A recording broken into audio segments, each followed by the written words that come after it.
अस्सलाम वालेकुम my YouTube family and friends, welcome to Sumi kitchen. आज मैं आप लोग को बनाना सिखाऊंगी बहुत ही मज़े की तुर्किश रोज़ पुडिंग, जो कि बनाना बहुत ही आसान है और ये बहुत ही जल्दी और झटपट बन जाती है। इसके लिए जो जो चीज़ें चाहिए वो मैं आप लोग को बताती हूँ। इसके लिए मैंने ले लिया है दूध आधा kilo, sugar half cup, cream 4 tablespoon, cornflour 2 tablespoon, rose water 2 tablespoon. ठीक है, अब हम क्या करेंगे, पैन ऑन कर लेंगे। इसके अंदर सबसे पहले हम डालेंगे दूध।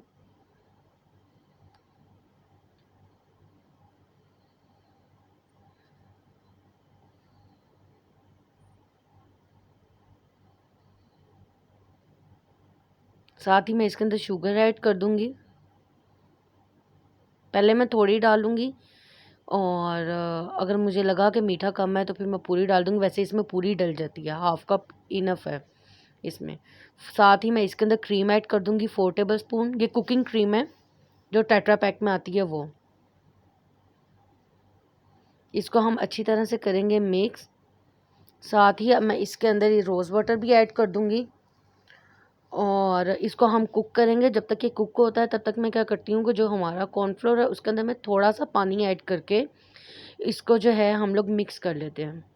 जब दूध में बॉयल आना शुरू होगा, एक बॉयल आएगा, तो मैं क्या करूँगी कि ये कॉर्नफ्लोर का मिक्सचर मैं उसमें ऐड करूँगी और उसको हम लोग जो है एटलीस्ट 20 to 25 मिनट तक कुक करेंगे, ताकि वो अच्छी सी, हमने इतनी थिकनेस रखनी है जिस तरह कस्टर्ड की थिकनेस होती है।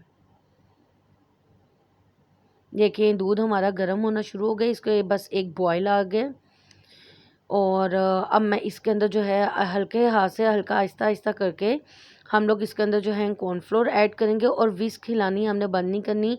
अगर हम विस्क नहीं हिलाएंगे तो क्या होगा कि इसके अंदर लम्स बन जाएंगे।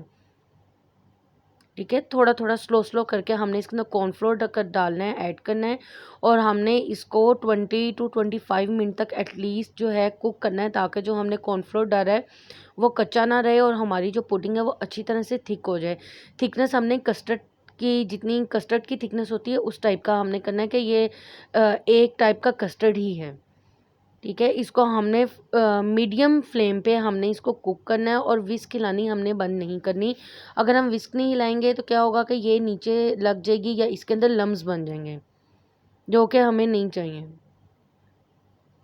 और ये बहुत ही मज़े की बनती है। ये जितनी ज़्यादा अच्छी ठंडी होती है, चिल होती है, उतनी ज़्यादा मज़े की बनती है। आप लोग इसको ज़रूर ट्राई कीजिएगा, मुझे बताइएगा ये आप लोग कैसी लगी है। ये अभी इसका फर्स्ट पार्ट है, इसके ऊपर एक और लेयर आएगी। पहले हम ये डन कर लें, फिर मैं आपको इसका सेकंड स्टेप भी बताती हूँ। बिल्कुल लो फ्लेम पे जो है हमने इसको कुक करना है। इतना हमने इसको कुक करना है कि ये अच्छी तरह एक कस्टर्ड की तरह, जिस तरह कस्टर्ड होता है उतना थिक हो जाए और जो हमने कॉर्नफ्लोर ऐड किया वो कच्चा भी ना रहे। देखिए ये हमारा जो है डन हो गया। अब मैं फ्लेम ऑफ कर दूंगी, इसको थोड़ी देर रूम टेम्परेचर पे लाऊंगी और यहाँ पे मैंने ग्लासेस रख लिए हैं और शॉर्ट्स रख लिए हैं। या आप लोग की मर्ज़ी, आप लोग शॉर्ट्स में अगर गैदरिंग गेट टुगेदर बड़ी है तो आप लोग शॉर्ट्स में सर्व करें, नहीं तो अगर छोटी गैदरिंग है और तो आप लोग ग्लास में भी सर्व कर सकते हैं। मैंने आपको दोनों तरीक़ों से जो है ना इसका तरीका बता दिया है। इसको हम कूल डाउन करेंगे, तब तक मैं आपको सेकेंड स्टेप बताती हूँ। इसके लिए मैंने ले लिया है पानी 1 cup, rose syrup 2 tablespoon, cornflour 1 teaspoon और ये है रोज़ वाटर 1 टीस्पून। अच्छा, अगर आप लोगों के पास रोज़ सिरप नहीं है तो आप लोग इसके अंदर कोई भी रेड सिरप यूज़ कर सकते हैं। अब मैं क्या करूँगी, पैन ले लूँगी, इसके अंदर हम पहले डालेंगे पानी, साथ ही मैं इसके अंदर ऐड कर दूँगी रोज़ सिरप।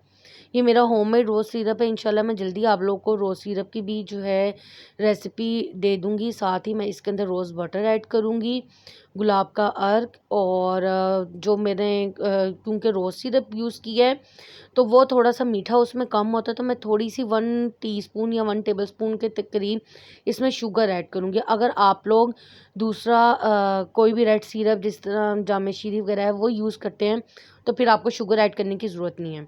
अब मैं इसके अंदर कॉर्नफ्लोर ऐड करूँगी और इसको मैं जो हूँ 1 मिनट तक, 1 से 2 मिनट तक कुक करूँगी, ताकि कॉर्नफ्लोर हमारा अच्छी तरह से कुक हो जाएगी। ये लाइक जेली टाइप बनेगा। ठीक है, इसको हम अच्छी तरह कुक करेंगे। ये अभी देखेंगे वाइटिश है, ये इसका कलर जो है ये कुक होगा तो ये बिल्कुल ट्रांसपेरेंट टाइप हो जाएगा।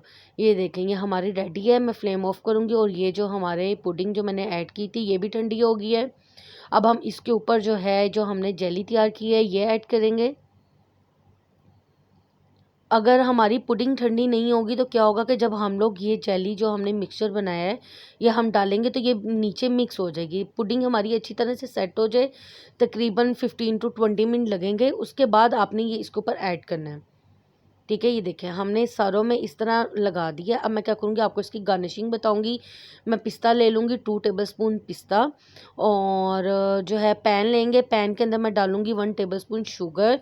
साथ ही मैं इसके अंदर पिस्ता ऐड कर दूँगी और साथ इसके अंदर जाएगा 1 टीस्पून के करीब घी। ठीक है, इसको हमने चीनी को मेल्ट नहीं कैरमलाइज़ नहीं करना, जस्ट हल्का सा मेल्ट करना है कि ये पिस्ते पे अच्छी तरह से कोट हो जाए। ये देखें ये रेडी हो गया है।